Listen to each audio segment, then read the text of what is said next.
উনি তো মাত্র ওনার জীবনের এরকম একটা ঘটনা, উনি যাচ্ছেন, আপনি ছবি নিয়ে চিন্তা করবেন না। ছবিগুলো তো হুমায়ুন আহমেদের প্রপার্টি।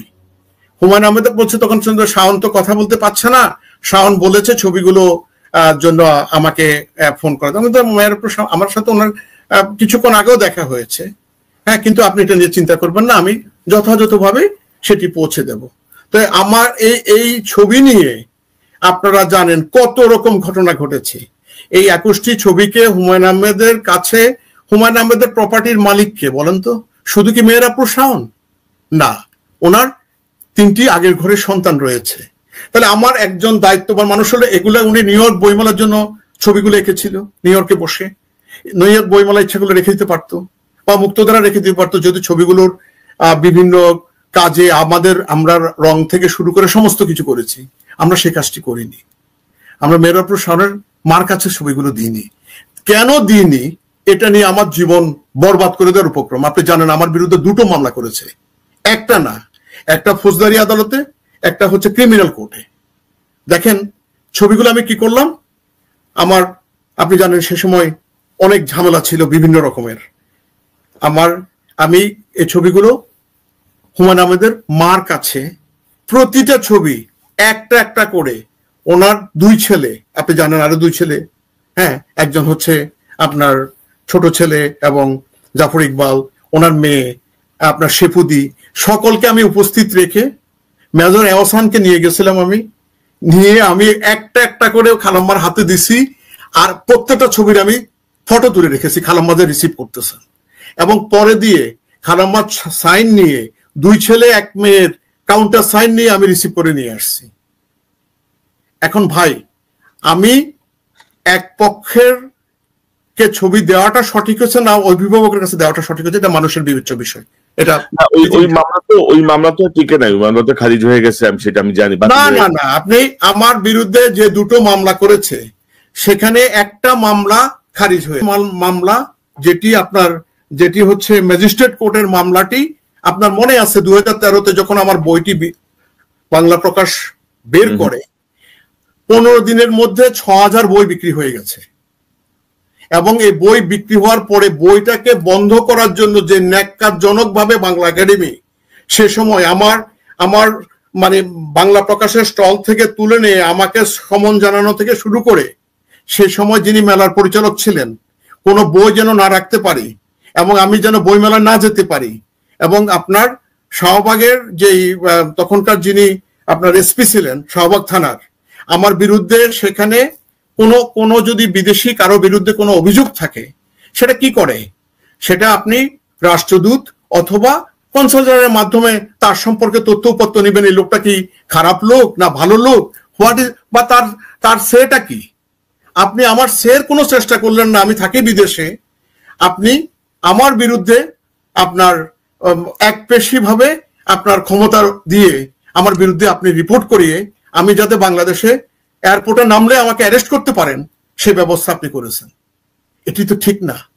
এই কাজটি সম্পূর্ণভাবে ক্ষমতার বড়াই দিয়ে করা হয়েছে। আপনি কি এই যে পরিবর্তিত পরিস্থিতিতে এখন কি দেশে গেছেন কিনা, বা ধরেন এই মামলা প্রত্যাহারের ব্যাপারে সরকারের সঙ্গে কোনো কথা বলেছেন?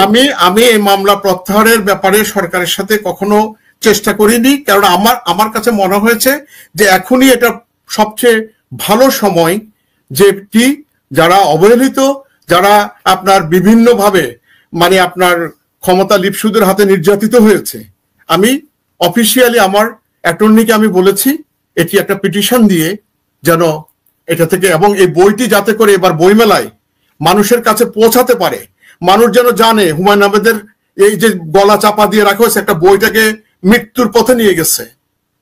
এটি একেবারে আপনি দেখেছেন যে এটি সবচেয়ে বড় বেদনার কষ্টের, যে বইয়ের অপমৃত্যু কেন হবে। আপনি এই বইটা কোথায় পাওয়া যাবে? বাংলা প্রকাশের স্টলে, বাংলা একাডেমির বাংলা প্রকাশের স্টলে বইটি পাওয়া যাবে। এবং আমার বিশ্বাস এই বইটির মধ্যে যেসব ডকুমেন্টের, সেটার মধ্যে কোনো গল্প নেই। প্রত্যেকটা লাইনে আপনি দেখবেন যে কোন দিন কোন ডাক্তার কাছে গেছে, ডাক্তারের যে স্লিপটা, কি মেডিসিন দিয়েছে, প্রত্যেকটা ডকুমেন্টেশন দেখলাম। এবং আপনার সঙ্গে তো দাদা আপনি জানেন যে আপনার সঙ্গে আরো অনেক আগে থেকে আমি কথা বলছি।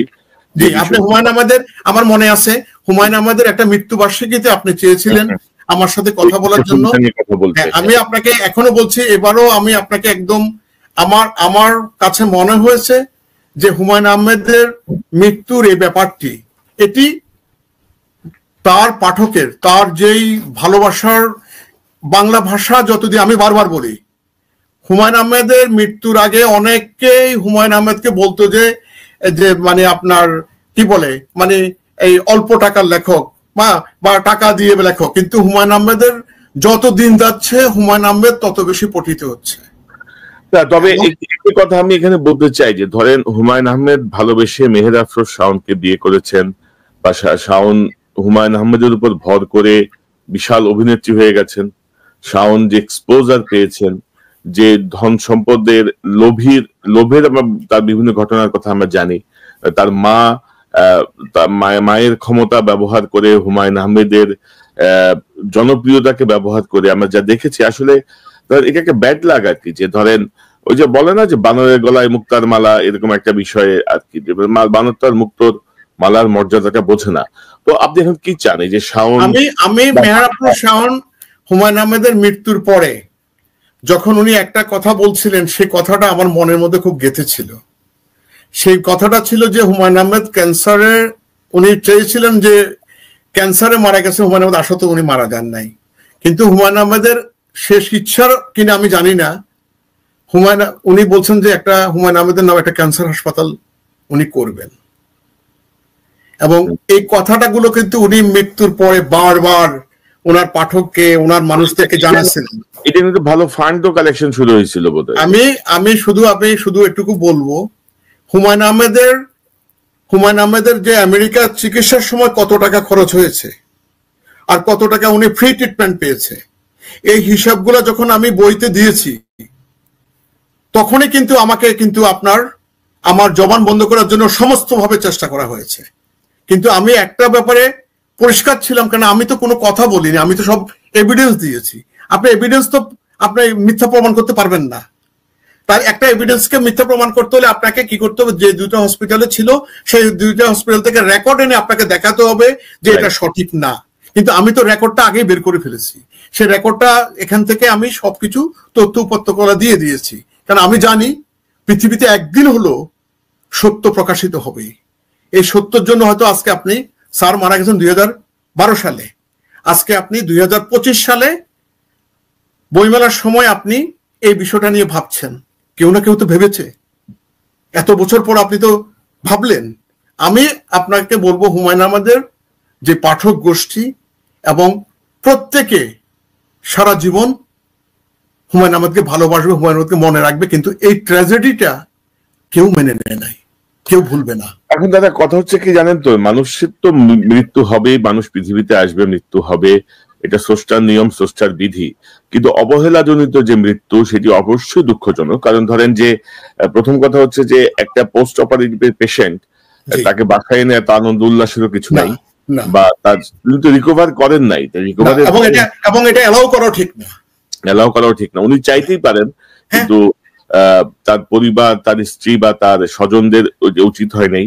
আর আয়োজনের পরে যেহেতু একটা দুর্ঘটনায় ঘটেছে, তিনি যেহেতু পড়ে গেছেন, অন্তত মিনিমাম একটা চেক ব্যাক করা দরকার ছিল যে আসলে কোনো ড্যামেজ হলো কিনা, কোনো ক্ষতি। আমি আপনাকে বলি, যদি যেহেতু ওনার সেলাই ছিল, উনি মাত্র হসপিটাল থেকে এসছেন, সেই সেলাটা কিন্তু পূর্ণ শুকায়নি, এটুকু কিন্তু যে ডাক্তার না, নার্স না, সেও বোঝে।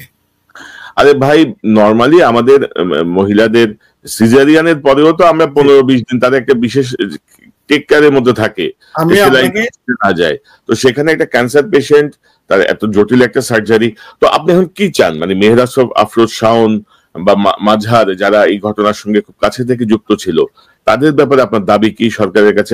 এটা হুমায়ুন আহমেদের পাঠক হিসেবে, পাশাপাশি হুমায়ুন আহমেদের একজন সুহৃদ, বন্ধু, সহযোগী, অনুরাগী হিসেবে আপনি নিজে দেশে ফিরে কোনো মামলার উদ্যোগ নেবেন কিনা, বা আপনি কি প্রতিকার চান? এটা আসলে প্রতিকার হওয়া, আমি হুমায়ুন আহমেদের অসংখ্য ভক্ত পাঠকদের মতো আমিও বলবো যে এটি, মানে হুমায়ুন আহমেদের এই ঘটনার এই দুদিন ব্ল্যাকআউট, যে দুদিন, এটি নিয়ে এটা মানে এটার একটা সুষ্ঠু তদন্ত করে, এবং এটা একটা মানে যে যিনি মামলা করেছেন সেই মামলাটি যে উঠে নেওয়া, এটা কিন্তু ইচ্ছাকৃত উঠে নেওয়া না। কিন্তু আপনাকে বলি, যখন নিউ ইয়র্কের পত্রপত্রিকা আমার বইটি বেরিয়ে যায়, আপনি অবাক হয়ে যাবেন ভিতরের ঘটনা।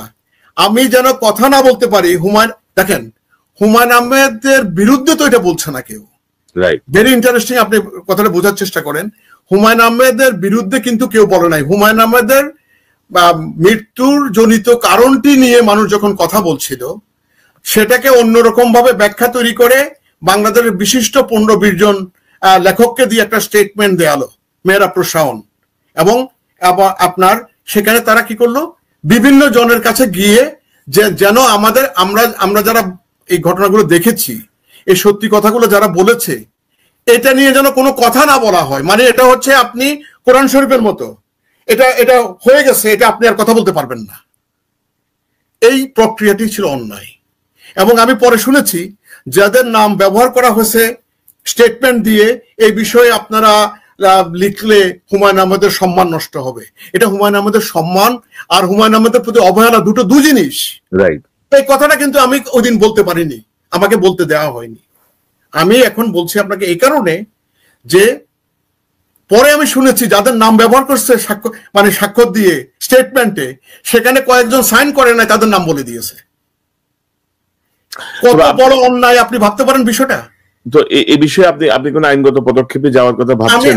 আমি আপনাকে বলি, আমাকে মামলা হামলা দিয়ে যেন কোনো কথা না বলতে পারি। আমার বইয়ে তো কথা বলবে, আমি আমার বইয়ের, আপনি বই আমার সাথে এক শব্দ বলার দরকার নাই।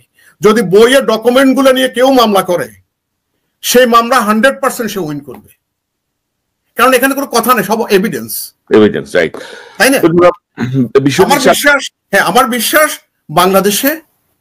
বাংলাদেশের যে পরিবর্তিত পরিস্থিতি, বাংলাদেশের যে মানুষের মধ্যে যেই মানে আপনার মানে কথা দম বন্ধ করে যেই অবস্থাটা ছিল, সেই অবস্থা থেকে তো বাংলাদেশ মুক্তি পেয়েছে।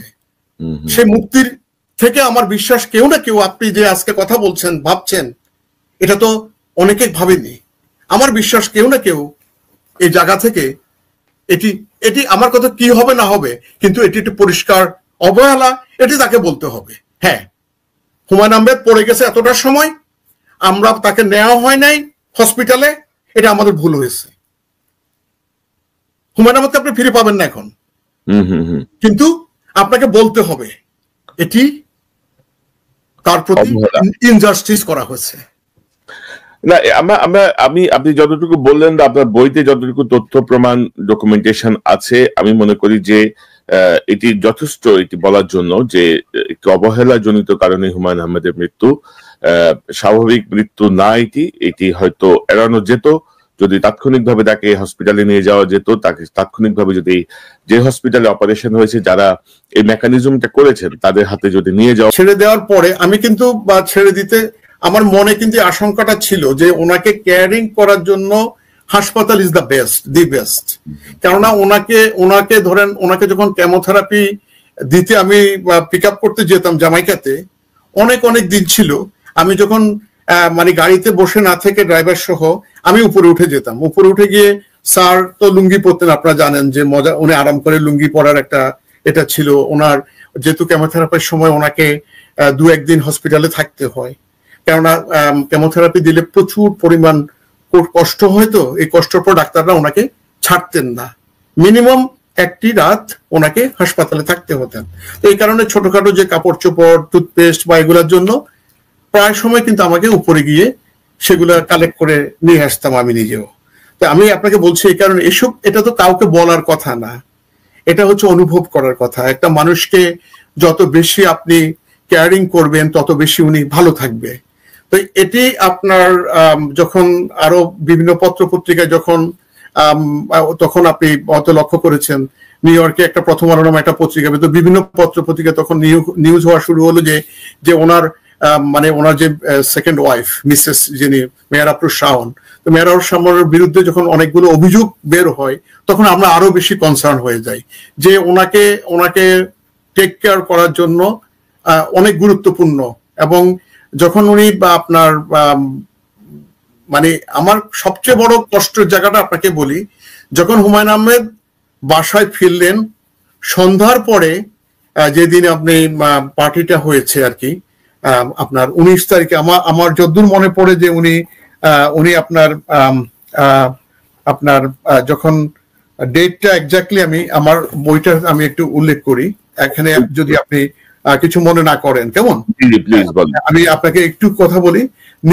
নিজের মৃত্যু ও মরণ ব্যাধিকে নিয়ে প্রায় ঠাট্টা তামাশায় মেতে থাকা লেখক জীবন মৃত্যুর সন্ধিক্ষণে দাঁড়িয়ে বেঁচে থাকার কি আকুল আগ্রহ প্রকাশ করেছেন, যেন বাঁচতে বাঁচতেই চলে গেলেন মৃত্যুর ওপারে। জুন 12, 2012 সফল অস্ত্রোপচার। এরপর জুন 19, 2012 হাসতে হাসতে হাসপাতাল থেকে তার ঘরে ফেরা। আবার জুন 21, 2012 সকালে ইমার্জেন্সি। কি হয়েছিল তার? মাত্র 2টি দিন, মুহূর্তের মধ্যে যেন পাল্টে গেল তার সবকিছু। মরণব্যাধি ক্যান্সারে আক্রান্ত হয়ে জীবনের শেষ দিনগুলো তার কেটেছিল দুঃখে, কষ্টে, যন্ত্রণায়, বেদনায়। তারপরও তিনি প্রিয়জনদের জন্য বাঁচতে চেয়েছিলেন। প্রচন্ড ভালোবাসতেন নিষাদ ও নিনীতকে। প্রাণের চেয়েও বেশি প্রিয় ছিল নুহাস। অধীর আগ্রহে খবর নিতেন নোভা, শিলা, বিপাশার। নিউ ইয়র্কের হুমায়ুন আহমেদের চিকিৎসা এবং শেষ দিনগুলোর বিভিন্ন ঘটনা নিয়ে দেশ ও বিদেশে প্রচুর লেখালেখি হয়েছে। এই গ্রন্থে অনুমান নির্ভর কোনো গল্প বলার চেষ্টা করা হয়নি। মেমোরিয়াল স্নোয়েন ক্যাটারিং হাসপাতাল, বেলভিউ হাসপাতাল ও জ্যামাইকা হাসপাতালের প্রতিদিনের প্রতি মুহূর্তের মেডিকেল রিপোর্ট এবং তথ্য উপাত্ত, দলিলপত্র, দুর্লভ ছবি, নিউ ইয়র্কের অনুষ্ঠিত হুমায়ুন আহমেদের চিত্র প্রদর্শনীর জন্য আঁকা 21টি ছবি ও লেখকের দেখা কিছু ঘটনা নিয়েই এই গ্রন্থ। এটা আসলে গ্রন্থ সম্পর্কে বলাটা ইম্পর্টেন্ট না, ইম্পর্টেন্ট হচ্ছে আপনি যে বলছিলেন যে শেষ দিনগুলো খুব খারাপ কেটেছে, কষ্টে কেটেছে, বা তিনি একটি দুর্বিষহ জীবনের মধ্য দিয়ে গেছেন, জীবনের শেষ অধ্যায়টি, এটি কি মেহের আফরোজ শাওনের জন্য? বা আপনি যে বলছিলেন এখানকার পত্রিকায় তার সম্পর্কে, শাওন সম্পর্কে অনেক তথ্য আসার পরে আপনারা আরো কনসার্ন হয়ে যান? আমার কনসার্নটা এটা আমার কোনো ভেবে না, কেন প্রতিনিয়ত প্রতি মুহূর্ত তো আমার সম্পৃক্ততা ছিল। কারো পত্র পত্রিকা দেখা থেকেও আমি নিজের চোখে কি দেখছি। আমার কাছে সবচেয়ে বড় যে গোষ্ঠী, উনি যখন, আমি যে কথাটা লেখার চেষ্টা করেছি তখনও এখনো, আপনাকে এতদিন পরেও মনে আমার জল জল করছে, যে উনি যেই পার্টিটার কথা বলা হয় এবং যেই কথাটি আমাকে আমার ধারণা সন্ধ্যা 8টা বা 8:15টার দিকে আমাকে মেহের আফরোজ শাওন, যেদিন উনি চেয়ার থেকে পড়ে যায়, আমাকে ফোন করেছিলেন। আমাকে ফোন করে উনি ওনার বেলভিউ হসপিটালের ডাক্তারের ফোন নাম্বার চেয়েছিলেন। উনি এতদিন ওনার চিকিৎসা হলো, এতদিন মেহের আফরোজ শাওন হুমায়ুন আহমেদের সাথে ডাক্তার কাছে গিয়েছেন, বেশিরভাগ সময় তো উনি থাকতেন সাথে। আমার খুব বিস্মিত হয়েছি ওনার কাছে ডাক্তারের নাম্বার নাই কেন। আমি খুব অবাক এবং বিস্মিত হয়েছি। এবং সবচেয়ে বড় খারাপ লেগেছে আমাকে, উনি যে ওই দিন চেয়ার থেকে পড়ে গেছেন সন্ধ্যার সময়, ওই ঘটনা যখন আমার কাছে ফোন নাম্বার চেয়েছেন, পরের দিন আমি এটা নিশ্চিত হই। আমি বলছি নিশ্চিত হওয়ার ঘটনা। উনি হসপিটাল থেকে বাসায় ফিরলেন, তার পরদিন চেয়ার থেকে পড়ে গেলেন। সেদিন রাতেই ওনাদের পার্টি হয়, সেদিনেই উনি চেয়ার থেকে পড়েন। পরের দিন সকালবেলা, আমি বলছি আপনি জিনিসটা আপনি বুঝে নিন, খুব খুব গুরুত্বপূর্ণ এই সেগমেন্টটা ওনার জীবনের। উনি হাসপাতাল থেকে আসলেন, বেলভিউ থেকে উনি বাড়িতে গেলেন, ওনাকে আমাদের ড্রাইভার গাড়িতে করে নামিয়ে দিলেন। নামিয়ে দেওয়ার পর সন্ধ্যার সময় ওনার যেই অনুষ্ঠান ছিল আপ্যায়ন, বা যে মানে আপনার একটা, যখন আপনি তো জানেন হুমায়ুন আহমেদ কিন্তু সবচেয়ে বেশি আনন্দপ্রবণ লোক ছিলেন সব সময়। যেমন ওনার খুব আনন্দের ক্যারেক্টার ছিল হাসান রাজা, আপনি তো জানেন। হাসান রাজা বজরা করে পৃথিবীর বিভিন্ন জায়গায় গান করে বেড়াতেন। হুমায়ুন আহমেদের চিন্তনের জায়গাটার মধ্যে কিন্তু এরকম সৌন্দর্যতা, নান্দনিকতা, বিভিন্ন রকমের বিভিন্ন বিষয় ছিল। হ্যাঁ, আমি সে কথা পরে যাচ্ছি, আমরা গুরুত্বপূর্ণ একটা বিষয় আলাপ করছি। যে হুমায়ুন আহমেদ ফিরে আসলেন, ফিরে আসার পরে সেদিন সন্ধ্যায় যে পার্টিটা ছিল, সেই পার্টিটাতেই হুমায়ুন আহমেদের সন্ধ্যার দিকে আমার কাছে একটা কল আসে। মেহের আফরোজ শাওন আমি তখন মুক্তধারাতে ছিলাম কাজে, আমাকে ফোন করে বললেন যে হুমায়ুন আহমেদের ডাক্তারের ফোন নাম্বার চেয়েছেন। আমি ওনাকে সরবরাহ করেছি, বলে দিয়েছি, সমস্ত কিছু তথ্য দিয়েছি। কিন্তু অদ্ভুত ব্যাপার, ওই দিন যে উনি পড়ে গেছেন, কেন ফোন নাম্বার দরকার, এই কথাটা কিন্তু তিনি আমাকে বলেননি। পরের দিন মানে এর পরের দিন যখন হুমায়ুন আহমেদকে আপনার জামাইকা হাসপাতালে নিয়ে যাওয়া হলো, তখন আমাকে অন্য প্রকাশের স্বত্বাধিকারী আপনার মাজারুল ইসলাম আমাকে ফোন করে বলে যে বিশ্বজিৎ দা তাড়াতাড়ি আপনার এই জামাইকা হাসপাতালে আসেন। আমি বললাম কেন, কি হচ্ছে? যে স্যার অসুস্থ, স্যারকে আমরা অ্যাম্বুলেন্সে করে নিয়ে এসেছি। আপনি দেখেন কত ঘন্টা ঘটনাটা ঘটেছে। দেখেন তখনও কিন্তু আমরা জানি না স্যার যে আগের দিন পড়ে গেছেন। কথাটা আপনি শুনেন, খুব গুরুত্বপূর্ণ। যখন হাসপাতালে আনার পরে আপনি জানেন যখন আপনার এটাকে কি বলে ইমার্জেন্সিতে আনার পরে অনেকক্ষণ সময় ফেলে রাখা হয়। ওনাকে যথারীতি ফেলে রাখা হয়েছে। আমি এর মধ্যে কিন্তু ট্রেনে করে চলে গেছি জামাইকা হাসপাতালে।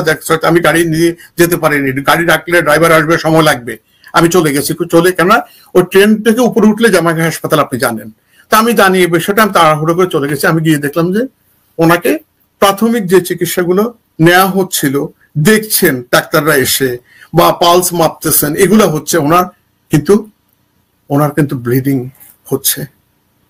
এবং ডাক্তারদের রিপোর্টটা যদি আপনি দেখেন, সেই রিপোর্টটার আমার বইয়ের মধ্যে আমি পরিষ্কার ডাক্তাররা কি বলেছে, কোন ডাক্তার কি বলেছে, ডাক্তারের রিপোর্টটা আমি কিন্তু দিয়ে দিয়েছি। আপনি স্পষ্ট হয়তো যদি ওই ডাক্তারের রিপোর্ট না থাকতো, তাহলে কিন্তু কোনোদিনও হুমায়ুন আহমেদ পড়ে যাওয়ার ব্যাপারটা আপনি মুখে মুখে শুনতেন, কোনো ডকুমেন্টেশন থাকতো না। আমি বলছি আপনাকে এই কারণে, এই যে সারাটা রাত ওনাকে কেন হসপিটালে নেওয়া হয় নাই, ওনাকে কেন এত ঘন্টা পর্যন্ত, ওনার একটা পোস্ট অপারেটিভ রোগী চেয়ার থেকে পড়ে যাওয়ার পরে ব্লিডিং হয়েছে, এবং চেয়ার থেকে পড়া নিয়ে যে দুর্বোধ্য কথা বলেছিলেন তখন মেহেরাপুর শাহন, আপনার মনে আছে কিনা জানি না, উনি বলেছেন চেয়ারটা নাকি ডেবে গেছে। এটা কি মাটির ঘর, চেয়ার ডেবে গেছে? এটা আমেরিকার একটি দোতলা বাড়ি, এখানে কাঠের বাড়ি আপনি জানেন, বা সিমেন্টের বাড়ি, এটা ডেবে যাওয়ার কোনো বিষয় নাই। আমার কাছে কষ্ট লাগছে, যেটা সারা জীবনে কষ্টটি থাকবে।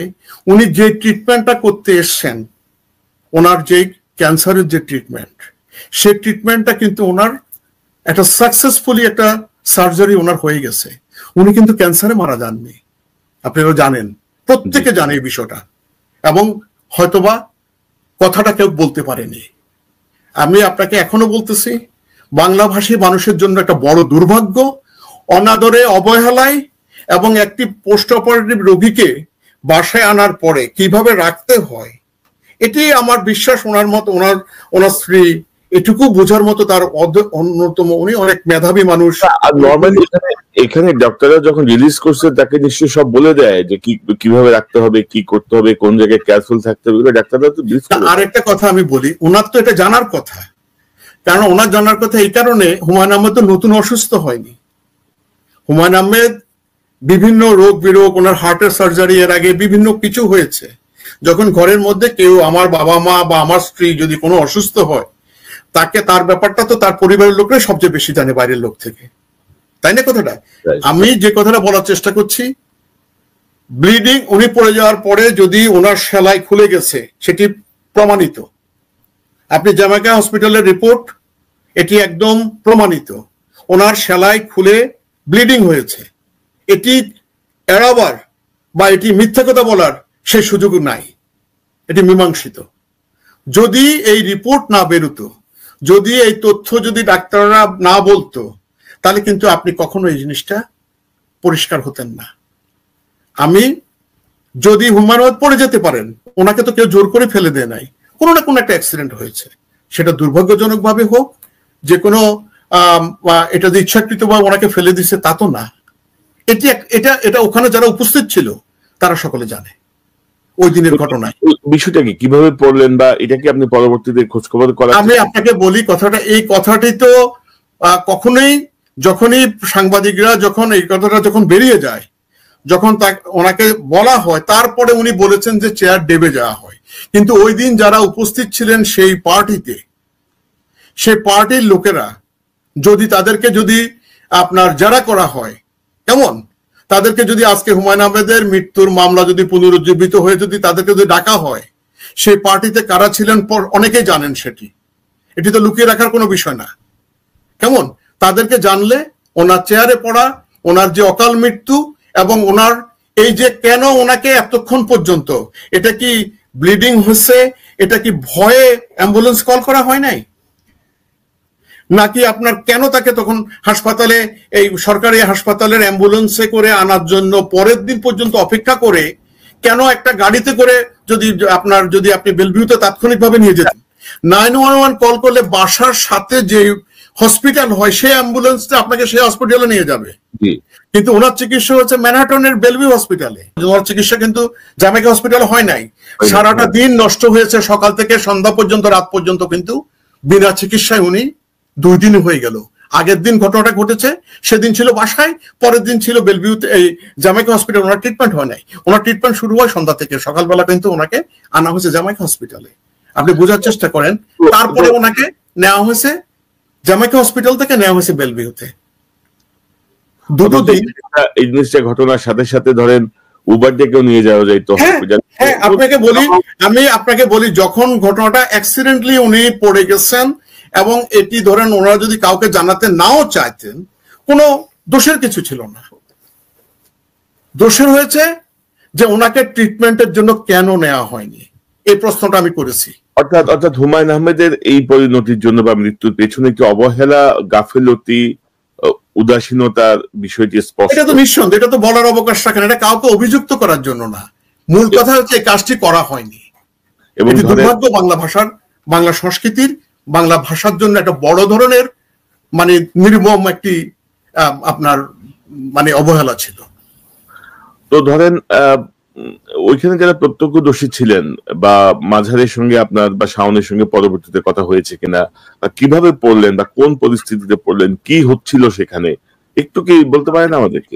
এটা আমি আপনাকে বলি, যেহেতু আমি ছিলাম না ওখানে, আমি ইনভাইটেড সেই থাকেন। আমি আপনাকে বলেছি আগেই যে আমার পক্ষে সকাল থেকে রাত পর্যন্ত আপনি কি ভাষ্য পেয়েছেন, কি বক্তব্য?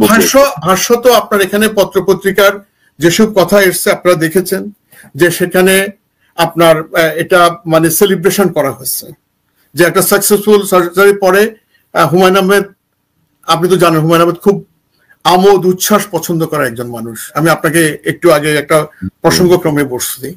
I have a lot of মানে আপনার এক্সপিরিয়েন্স আমার জীবনের, ওনার সাথে অনেক আনন্দের ঘটনা। দেখেন 1999 সালে আমি আমেরিকা থেকে প্রথম বাংলাদেশে যাই, 91 থেকে আমি আমেরিকায় আসছি।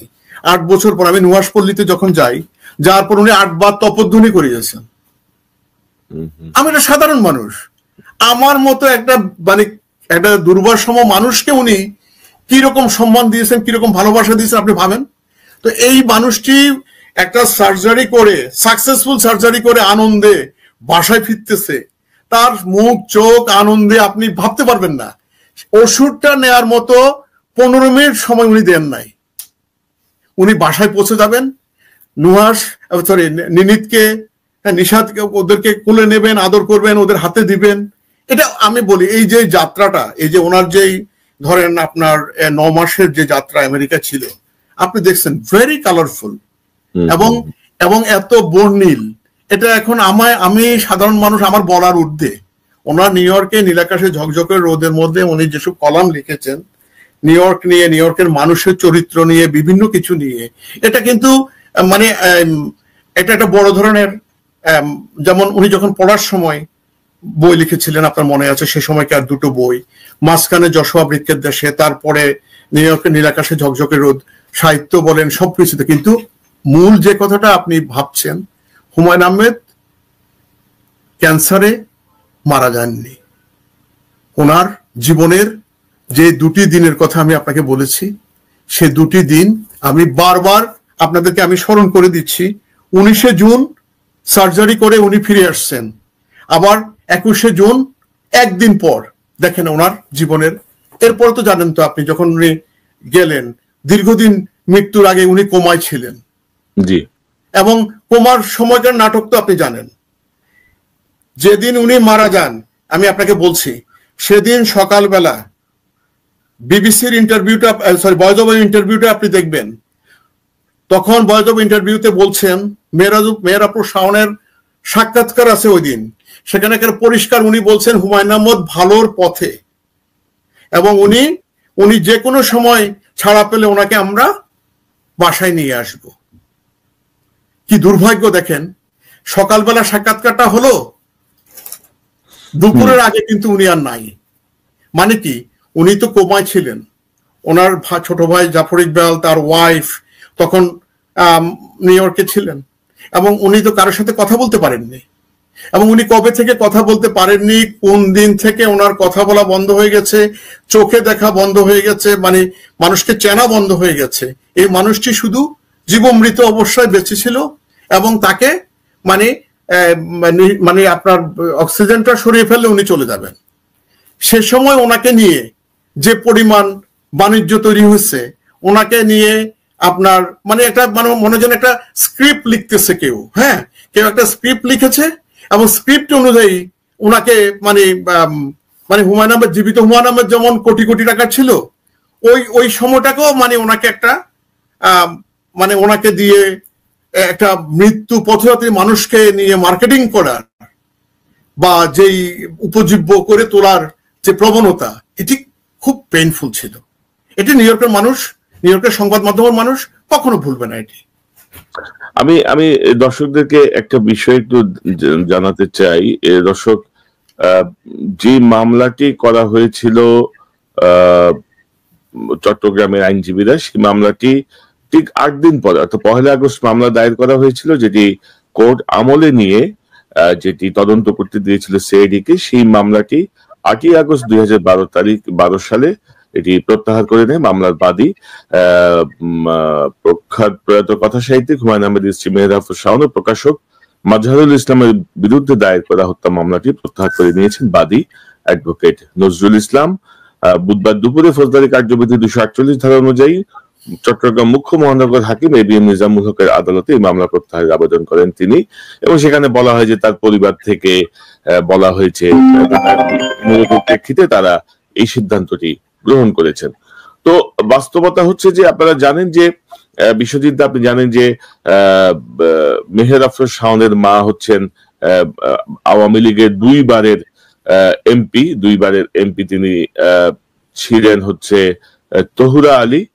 তিনি 2009 থেকে 14 পর্যন্ত তিনি সংরক্ষিত আসনে এমপি ছিলেন। আবার 1996 থেকে 2001 পর্যন্ত তিনি আওয়ামী লীগের সংরক্ষিত আসনের এমপি ছিলেন, এবং তার নামে অসংখ্য অভিযোগ আছে, নানা বিষয়ে নিয়ন্ত্রণ করার অভিযোগ আছে।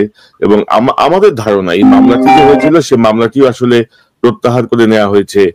তারা যেভাবে রাষ্ট্রযন্ত্রকে ব্যবহার করেছে আওয়ামী লীগ সে সময়, তাদেরই একটি চাপের মধ্যে এটি ঘটেছে। তো হুমায়ুন আহমেদ মারা যাওয়ার পরে তার আমি এই বিষয়ে আপনাকে একটা তথ্য বলি। জি, অত্যন্ত কষ্টের এবং মানে ব্যথিত ঘটনা। হুমায়ুন আহমেদ মারা গেলেন। হুমায়ুন আহমেদের মরদেহ নিয়ে আমরা আসলাম জামাইকাতে। যাওয়ার পরে আপনি জানেন এর পরের দিন ওনাকে যখন গোসল টোসল করানো হয় নিয়ম অনুযায়ী, ইসলাম ধর্মের অনুযায়ী, তারপরে ওনাকে আমরা নিয়ে গেলাম হচ্ছে জামাইকা মুসলিম সেন্টার। আপনি জানেন মানুষের ঢল সেদিন, আমার এখনো মনে আছে যে মনে হয় যেন বলে না মানুষ যে একটা আপনার এই যে আপনার বেহেশত থেকে বা স্বর্গ থেকে বৃষ্টি হয়, সেরকম একটা বৃষ্টি হচ্ছিল।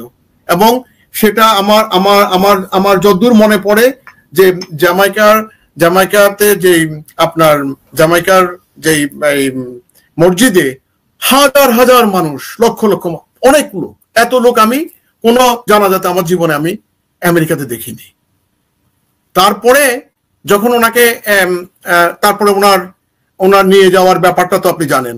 ওনাকে যাতে করে আপনার জাফর ইকবালরা আগের দিন চলে গেলেন, যেহেতু হুমায়ুন আহমেদকে নিয়ে যেতে হলে বিজনেস ক্লাস ছাড়া যাবেন না, মেহেরাপুর শাওন, এরকম এখানে অজস্র নিউজ এগুলো নিয়ে হয়েছে। আমি সে কথায় যাচ্ছি না, আমি জাস্ট প্রসঙ্গক্রমে কথাটা বলতেছি।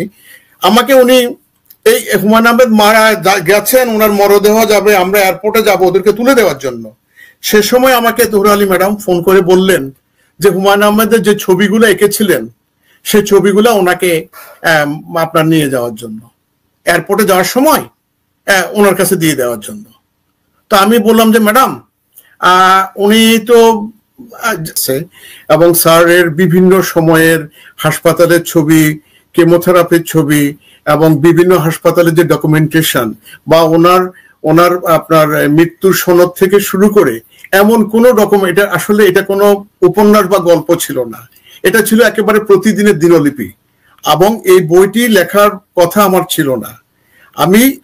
আমার সৌভাগ্য, আপনি যেটা বলেছেন যে আসলে হুমায়ুন আহমেদের অফিসিয়াল মানে আপনার ঠিকানা বলেন যে মুক্তধারার সাথে ওনার একটা আজীবন সম্পর্ক ছিল। আপনি জানেন যত বইমেলা হয়েছে হুমায়ুন আহমেদ জীবনে বহুবার এই নিউ ইয়র্ক বইমেলা এসছেন এবং 1994 সাল থেকে আমার সাথে ওনার সম্পর্ক 1987 সাল থেকে, যখন ওনার প্রিয়তম সেই উপন্যাসটা প্রকাশিত হয় বাংলাদেশে। সে সময় ঈদ সংখ্যা থেকে লেখা নেওয়া সংগ্রহের সাথে ওনার সাথে আমার সম্পর্ক। তারপরে আমেরিকায় যখন আমি চলে আসি 1991-এ, তারপরে 1994 সালে হুমায়ুন আহমেদ যখন আমেরিকায় আসেন গুলতেকিন সহ, সেই সময় আমাদের জীবনের বহু সময় একসাথে কাটা। হুমায়ুন আহমেদের আপনার একটা বইয়ের কথা আপনাদের নিশ্চয়ই মনে আছে, যশোয়া বৃক্ষের দেশে, নিউ জার্সি সম্মেলনে আসা এবং বিভিন্ন বই আমাকে উৎসর্গ করা। আপনি জানেন বোধহয় যে উদ্ভট সব গল্প যে বইটি, সেটিও উনি বিশ্বজিৎ সাহা প্রবাসে বাংলা বর্ণমালা সাজিয়ে বসে আছেন। এইভাবে হুমায়ুন আহমেদের ভালোবাসা, নৈকট্য সব পেয়েছি। কিন্তু আপনার সঙ্গে ওনার একটা আস্থার সম্পর্ক ছিল, ওনার একটা ঘনিষ্ঠ সম্পর্ক ছিল। তিনি আমেরিকার সকল কিছুতে আপনার উপর নির্ভর করতেন, সেটি আমরা ইতিমধ্যেই জানি। শুধু তা না, আমি কথাটা বলছি আপনাকে এই কারণে, উনি যখন চিকিৎসার জন্য আমেরিকায় আসার ব্যাপারটা যখন স্থির করেন, চিন্তা করেন, সে সময় উনি, আপনি জানেন যে উনি আপনার গিয়েছিলেন সিঙ্গাপুরে চিকিৎসা করাবার জন্য। সেখান থেকে ফোন করা এবং আমেরিকাতে কিভাবে চিকিৎসা হবে, এবং আমেরিকাতে উনি যেদিন প্রথম আসেন এয়ারপোর্ট থেকে রিসিভ করার সময় যে ঘটনাটি ঘটে, সেটিও কিন্তু উনি নিউ ইয়র্কের নীলাকাশে ঝকঝকে রোদের মধ্যে লিখেছে একটা চ্যাপ্টার, আপনি দেখবেন, এ মনিহার আমার নাহি সাজে। খুবই ইন্টারেস্টিং। কিন্তু আমি এই কথাগুলো মনে করে দেওয়ার চেষ্টা করছি এই কারণে, আসলে হুমায়ুন আহমেদ বেলভিউ হাসপাতাল থেকে শুরু করে সকল জায়গাতেই যে ওনার যে অ্যাড্রেসটা ব্যবহার করেছেন সেটা মুক্তধারার অ্যাড্রেস ব্যবহার করেছেন, এবং মানে এখানকার অভিভাবক হিসাবে বিশ্বজিৎ শাহ নামটাই অফিসিয়ালি উনি ব্যবহার করছেন সর্বত্র যতদিন উনি বেঁচে ছিলেন। আমার যে কথাটি আমার বইতে আমি উল্লেখ করার চেষ্টা করেছি যে বাংলা ভাষার সেরা একজন লেখক, ক্যান্সারের চিকিৎসা করাতে নিউ ইয়র্কে এসছেন। প্রথম আপনি জানেন যে মেমোরিয়াল সোহেন হাসপাতালে ওনার 4টি কেমোথেরাপি হয় এবং এরপরে তাকে বেলভিউতে ওনাকে ট্রান্সফার করা হয়। কিভাবে করা হয় এই বিষয়গুলো হয়তো অনেকদিন আগের কথা, আপনাদের অনেকের মনে নেই। কিন্তু আর কি বলবো, এটাকে অবহেলাজনিত যে ঘটনাটি, সেই ঘটনাটি এখানে বিস্তারিত ভাবে তুলে ধরা হয়েছে। দর্শক, আমি এই লিঙ্কটি আপনাকে দিয়ে দেবো ডেসক্রিপশনে, আপনারা বিস্তারিত সেখান থেকে জেনে নিতে পারবেন। এবং মূল অভিযোগটি যেখানে বলা হচ্ছে সেটি হচ্ছে এরকম যে অপারেশনের পর গত 17 জুলাই হুমায়ুন আহমেদ তার আমেরিকার ভাড়া বাসায় চেয়ার থেকে পড়ে গেলে তার সেলাই খুলে প্রচন্ড ব্যথা অনুভব করেন। গুরুতর অসুস্থ অবস্থায় তার স্ত্রী শাওন যে হাসপাতালে অপারেশন হয়েছিল সেই বেলভিউ হসপিটালে না নিয়ে পরদিন অখ্যাত জামাইকা হসপিটালে নিয়ে যান। সেখানে শাওন ও মাঝহার কর্তব্যরত চিকিৎসক ডাক্তার মিলারের কাছে হুমায়ুনের চেয়ার থেকে পড়ে যাওয়ার ঘটনা সম্পূর্ণ চেপে যান। এর আগে হুমায়ুন আহমেদ সুস্থ হয়ে বেলভিউ হাসপাতাল থেকে বাসায় ফিরে আসার পর 12 জুলাই সন্ধ্যায় শাওন ও মাঝহার আমেরিকার ভাড়া বাসায় একটি পার্টির আয়োজন করেন। সেখানে অসুস্থ ক্যান্সার আক্রান্ত হুমায়ুনকে মাংস ও পানীয় খেতে দেন শাওন মাঝহার। দাদা, এই বিষয়টি আপনি আমার থেকে ভালো অবগত আছেন, আপনার কাছ থেকে একটু জানতে চাই। হুমায়ুন আহমেদ এখানে আসলেন ক্যান্সারের ট্রিটমেন্টে, কোলন ক্যান্সার, তার অপারেশন হলো, তারপর থেকে একটু জানতে চাই আপনি কি দেখলেন। আপনার বইতে আপনি বিস্তারিত লিখেছেন। 2012 সালের কথা, এটা অনেকদিন আগের কথা। এবং শুধু এই যে মামলাটির কথা আপনি উল্লেখ করেছেন আপনার ভূমিকাতে, এই মামলাটির কথা আমরা নিউ ইয়র্ক থেকে আরো বেশি জানি, কেননা এই যে কথাগুলো যে বলা হয়েছে সেই কথাগুলো নিউ ইয়র্কের সাপ্তাহিক ঠিকানা পত্রিকা থেকে শুরু করে বাঙালি পত্রিকা, নিউ ইয়র্কের যতগুলো পত্র পত্রিকা প্রকাশিত হয়েছে সেগুলো সবকিছু উঠে এসেছে। এবং তার প্রমাণস্বরূপ আমি যে বইটা লিখেছি আপনারা দেখেছেন যে হুমায়ুন আহমেদের শেষ দিনগুলো, বাংলা প্রকাশ থেকে যে বইটি প্রকাশিত হয়, এবং এটি 2013 সালের ফেব্রুয়ারি বইমেলা যখন প্রকাশিত হয়, এবং এই বইমেলার যে ভূমিকাটি হুমায়ুন আহমেদের মা লিখেছেন আপনারা নিশ্চয়ই দেখতে পাবেন। এবং খালাম্মা বইটি লেখার সময় এবং উনি যতদিন বেঁচে ছিলেন, আমি ওনার মেয়ে শেফু থেকে শুরু করে অনেকের কাছ থেকে জেনেছি যে খালাম্মার নিজের বিছানার মধ্যে বইটি উনি পাশে রেখে দিতেন, কেননা এই বইটির মধ্যে যেসব তথ্য উপাত্ত ছিল এবং এই বইটিতে যেসব ছবি ব্যবহৃত করা হয়েছে, আমি একদম পরিষ্কার আপনি মনে করে দিতে চাই, যখন সোহেল ক্যাটারিং হাসপাতালে যখন এক একটি কেমোথেরাপি দিতে অনেক টাকা প্রয়োজন হয়ে পড়ে, তখন কিন্তু আপনি লক্ষ্য করেছেন যে লক্ষ লক্ষ ডলার বাংলাদেশের অনেকে কোটি কোটি টাকা, লক্ষ লক্ষ টাকা হুমায়ুন আহমেদকে বাঁচাবার জন্য চেষ্টা করেছিলেন দিতে। চ্যানেল আইয়ের আপনার ফরিদুর রাজা সাগর বলেন, ইত্তেফাক বলেন, বিভিন্ন পত্র পত্রিকা থেকে একটা বড় রকমের টাকা কিন্তু হুমায়ুন আহমেদকে বাঁচাবার জন্য, চিকিৎসা করাবার জন্য, এক একটা কেমোথেরাপিতে যে পরিমাণ হিউজ টাকা লাগে। তারপরে এক সময় আমরা চিকিৎসককে দেখাবার পরে আমরা মানে একটা অভিমত চিকিৎসকরা দেয় যে কেমোথেরাপি নেওয়ার জন্য এত টাকা দিয়ে শুধুমাত্র যে আপনার মেমোরিয়াল হাসপাতালের প্রয়োজন নাই, সেটি সরকারি কোনো হাসপাতালে দেওয়া সম্ভব, একই ট্রিটমেন্ট। তারপরে আপনার মনে আছে নিশ্চয়ই, আমার যতদূর মনে পড়ে যে আপনার মেমোরিয়াল হাসপাতাল থেকে বেলভিউ হাসপাতালে আপনার 5 ডিসেম্বর 2011-তে প্রথম ওনাকে আমি বেলভিউ হাসপাতালের আপনার একজন রোগী হিসাবে ওনার কার্ডটা করিয়ে দিই চিকিৎসা করাবার জন্য। একটা নিয়ম আছে আপনি জানেন সরকারি হাসপাতালগুলোতে। এবং সেটি আপনার যখন ওনাকে যখন ডাক্তার জেইন নামে একজনকে প্রথম দেখানো হয়, তারপরে ওনার কেমোথেরাপিটা যখন শুরু হয়, কেমোথেরাপি শুরু হওয়ার পরে কিন্তু ওনার ক্যান্সার নিরাময়ের দিন দিনে কিন্তু এটি ভালোর দিকে যাচ্ছিল। এবং সেটি যখন অনেকগুলো প্রায় 60টা কেমোথেরাপি যখন হয়ে যাওয়ার পরে আপনাদের নিশ্চয় মনে আছে একটা বিষয় হচ্ছে ওনার একটি সার্জারি করার কথা। এবং সেই সার্জারিটা যখন করা হওয়ার পরে কিন্তু যারা হুমায়ুন আহমেদকে তখন দেখেছেন ভিজিটর হিসাবে বা আপনার যারা রেগুলার যেতেন, বিশেষ করে আপনার মনে আছে নিশ্চয় এখানে হুমায়ুন আহমেদ যখন বিভিন্ন সময় আসতেন আমেরিকাতে, এখানে গুলতেকিন আহমেদের একটা দুঃসম্পর্কের বোনের জামাই যে জলি আবেদিনকে বই উৎসর্গ করছেন উনি, আপনার বিভিন্ন বই আপনারা দেখেছেন, রুমালি নামে একটি বই উৎসর্গ করেছিলেন। তো এবং ওনার হাজবেন্ড হচ্ছে আবেদিন ভাই। এই আবেদিন ভাই কিন্তু সবসময় হুমায়ুন আহমেদকে নিয়ে বিভিন্ন জায়গায় যেতেন। পরবর্তীতে যখন এই বিভিন্ন ঘটনার পরে জামাইকা বাড়িতে যখন হুমায়ুন আহমেদ উঠে, পরবর্তীতে কিন্তু আবেদিন ভাইদের সাথে একটা সম্পর্ক ব্যবধান তৈরি করে। এবং এই ব্যবধানটি ওনার মানে ওনার বাসা থেকে হয়েছে। এবং সেই বাসাটা ওঠার পরে থেকে যখন ওনার যখন সার্জারি হয়ে যায় খুব সুন্দর করে, আপনাদের মনে আছে যে হুমায়ুন আহমেদ একটা কথা বারবার বলা হতো সেই সময় যে হুমায়ুন আহমেদ হাসতে হাসতে গাড়ি থেকে নেমে হেঁটে হেঁটে বাসায় আপনার জামাইকার বাসাতে উনি উঠেন। এবং বিশেষ করে যখন হাসপাতাল থেকে যখন বেলভিউ হাসপাতাল থেকে যখন আমরা বেরোই, এই বেরোয়ার সময় হুমায়ুন আহমেদ যখনই কেমোথেরাপি দিতেন বা ডাক্তার কাছে যেতেন, তখন উনি ওখানে একটা ছোট্ট একটা আপনার বেলভিউ হাসপাতালের মাঝে একটা খাবার দাবার ক্যান্ডি স্টোরের মতো সুন্দর একটা স্টোর আছে। যতবারে উনি আসতেন ওখান থেকে নিশাদ আর নির্নীতের জন্য, ওনার যে দুটো সন্তান ছিলেন ছোট, এদের জন্য কিছু না কিছু একটা গিফট উনি নিতেন। এবং মজার ব্যাপার, হুমায়ুন আহমেদের আপনারা জানেন বোধহয়, হুমায়ুন আহমেদের কাছে কিন্তু কখনো কোনোদিনও একটি ফোন দেওয়া হয়নি। হুমায়ুন আহমেদের সাথে সরাসরি জাফর ইকবাল বা খালাম্মা যারাই ফোন করেছিলেন বারবার আমার কাছে বিভিন্ন সময়, কিন্তু হুমায়ুন আহমেদের সরাসরি হুমায়ুন আহমেদের সাথে ফোন করার কোনো সুযোগ ছিল না। কেন? হুমায়ুন আহমেদের কাছে কোনোদিনও কোনো ফোন দেয়া হয়নি এখানে আসার পরে। হয়তোবা ওনার সাথে কথা বলতে হলে মেরাজপুর শাওন বা যে সময় আপনার মাজাহার সাহেব ছিলেন অন্য প্রকাশের স্বত্বাধিকারী, যিনি বিভিন্ন সময় আপনার হুমায়ুন আহমেদের সাথে ছিলেন এবং মূলত হুমায়ুন আহমেদ খেতে খুব ভালোবাসতেন, আপনারা জানেন। হুমায়ুন আহমেদের বিভিন্ন রান্না বান্না করতেন ওই সময় উনি আর কি, আপনার মাজার সাহেব। তো এই যে আপনার হুমায়ুন আহমেদের সাথে মানে যোগাযোগের, হুমায়ুন আহমেদের ছোট মেয়ে আপনাদের মনে আছে এসেছিলেন দেখা করতে, অনেক সময় ধরে বসেছিলাম, অপেক্ষা করেছেন দেখা করার জন্য। এরকম নানা প্রতিকূলতা নানা কিছু এসেছে। এই যে ধরেন হুমায়ুন আহমেদ কেমো নিলেন, অপারেশন হলো, তিনি সুস্থ হয়ে বাসায় ফিরলেন, তারপরে কি হলো, তারপরে বিষয়টা একটু আমরা জানতে চাচ্ছি। ওনার শেষ দিন এই জায়গাটার মধ্যেই হচ্ছে যে উনি যেদিন ফিরে আসলেন, ফিরে আসার পরে প্রায় বিকাল হয়ে গেছে, আমার যতদূর এখনো মনে পড়ে, খুব মানে আপনার আলো ভরা দিন ছিল না সেদিন, একটু মেঘাচ্ছন্ন ছিল। সে সময় আমার মনে আছে আমাদের গাড়িটা যিনি ড্রাইভ করছেন ওর নাম হচ্ছে শাহিন মিয়া।